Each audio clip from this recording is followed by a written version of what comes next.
Be humble. We just had Jim Tomsula and Chip Kelly. Well, that brings me to my next question. The similarities and differences between Shanahan and Chip Kelly. Now, this may seem like a low blow, but I just want to remind you that Chip Kelly coached for 4 years in the NFL. He was 28 and 35.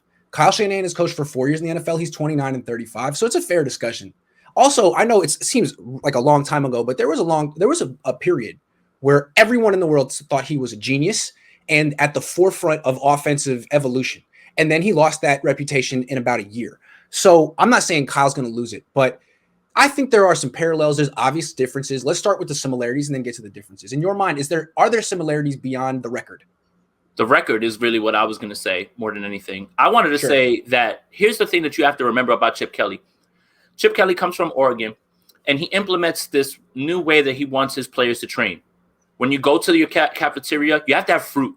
You can't have anything else. You can't have anything else but fruit. And he ran them ragged while saying you need to cut back on this, this, and this. So when Chip Kelly joined the league, he was trying to change and do things that people had never seen, veterans had never seen, the league had never seen, on top of an offense that he dropped off that was never seen before. Right. Okay. So those are the things that you really need to remember with Chip. So when you talk about a year going away, it's because once there's tape, once you figure out what it is they're trying to do, remember, he basically wanted those guys to puke on the field.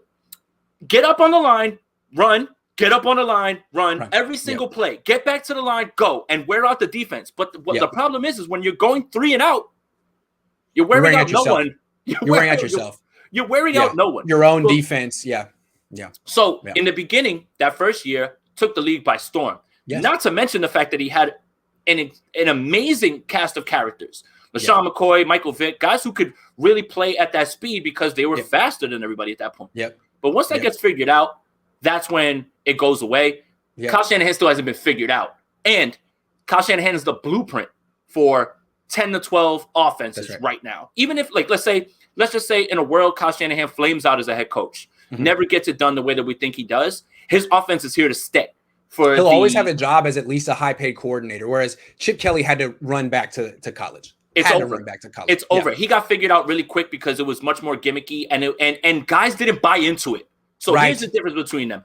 Guys didn't buy into Kyle. Exactly. People buy into Kyle. People never bought into the Chip Kelly style, especially when you're talking about grown men. You're a guy from college, and you come in and you're telling grown men who have been veterans in this league for 8-10 years, all right, I need you to stop doing this. I need you to pick up that banana, pick up that apple, pick up that orange, and go. We're going to run 2 a day. Those guys are like, what? Who are you? Who are you? I've never heard of you, man. Sorry, you said you had success where? At Oregon? No, that doesn't matter. Doesn't care. I don't care. Those are the differences between no matter what. You want to say the record's similar? They are. He's definitely still has a better NFL offense than Chip Kelly. There's no question. And the players buy in.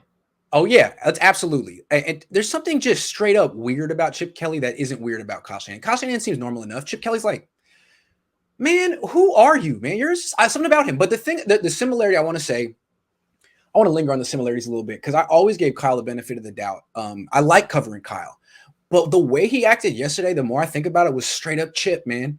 Chip was very much like, I've lost 10 games in a row. What are you going to do about it, man? It's not my fault. It's not my fault. It's Trent Baalke's fault. It's whoever's fault. I don't have to say it, but it's implied it's not my fault. And I'm not going to trip. I'm having a great time. I'm getting paid. If they want to scapegoat me, I'm paid for life. I just felt like there was a whole attitude with Chip, like, I don't freaking care. What are you going to do about it? And I've never felt that from Kyle. I think he does care. But the thing yesterday was like, hey, man, it's not my fault. It's injuries. It's football. It's like, that's what Chip would say. That's exactly what Chip would say. So I didn't like that. Here's the thing. That's false confidence from Chip Kelly. Kyle Shanahan's not going anywhere. If you ask me, I think he understands. He knows that if anybody's ready to go from this regime, it's not him. Even if it's about injuries, it won't be him. It will not be Kyle. That's the thing. So I think that's why I agree with you. He almost comes off as like, what am I going to do? Tavarius Moore got injured on air. What does that mean? And the thing I think with Chip Kelly is ultimately what ran him out of the league is so not a leader of men. So not a leader of men. I mean, they didn't buy into him. No, there's something off with him, man. He alienated all the black players on the Eagles. I mean, that's documented. And then he comes over here. He's just weird. He doesn't relate. Kyle does, but this attitude like that he kind of takes the fans for granted. Like his attitude before leave me alone with the quarterback stuff. Leave me alone dude, don't do that, man. You should be like, come, let's talk. I'm Kyle Shanahan. I'd love your input. And trust me, I like you. You should like me. I don't understand why he's doing this. Kyle's a smart guy. Kyle's a smart guy. He understands the perception around him. That's never going to leave at any point because like I said, every single year you can point to something else for the reason that the 49ers weren't successful. And it's most of the time it's injuries. That first year, it's like, hey, Brian Hoyer was your quarterback. You were just trying to figure stuff out. And it's an interesting thing as well. How much more leash or how less of leash would he have if that even makes sense? How tight would his rope have gotten if they never make the Super Bowl in 2019? I don't know. That's a great question. And also another question. Remember, the other thing, the other similarity, Niner fans love Chip Kelly. They gave him all the excuses. They felt, you may not remember, but a lot of Niner fans felt, remember. Yeah. Wait a second. Trent Baalke is the one at fault here. That's the guy who was getting the banner flown around. Fire Trent Baalke. It's not. Let's give Chip Kelly a shot with his own general manager. There were a lot of people that felt Baalke should take the fall, and that if they had given Chip Kelly another year, who knows? Maybe he would have taken Deshaun Watson. I mean, can you really? I don't see him passing on Deshaun. I'm not saying they should have kept Chip Kelly. Well, I'm just saying. Remember, Chip won a deck. That's what he said.